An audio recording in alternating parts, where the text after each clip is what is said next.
Well, at voting sites like this one across Wake County and around our state, in a battleground state, every vote, every community matters. And with our state's Latino population rapidly growing, it is more than large enough to sway some key races.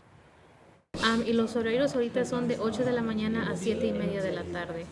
Every phone call in Spanish could be a potential vote. Gracias, lindo día. The La Voz de Mi Gente campaign is several groups banding together to register voters among the state's fastest growing Latino population.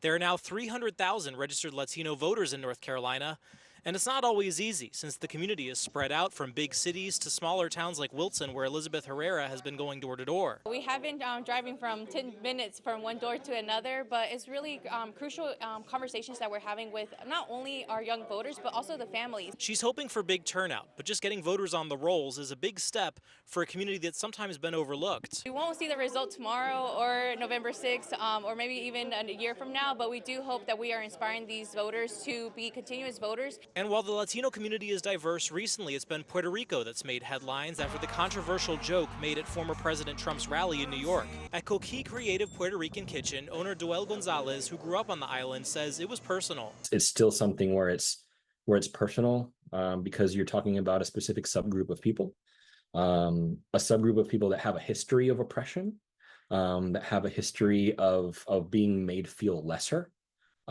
Even though we are just as American as everyone else here. Puerto Ricans are born U.S. citizens, and while they can't vote for president while they're on island, if they move stateside, they can. And Gonzalez says with 122,000 Puerto Ricans in North Carolina, it was a reminder of just how powerful they can be at the polls. That's just here. We're talking about, probably a couple million throughout the U.S. And it seems to me that it's like, doesn't matter our numbers, they'll still treat us that way. Well, it's about time that we actually step up and make our voices heard, regardless of which direction we want it heard.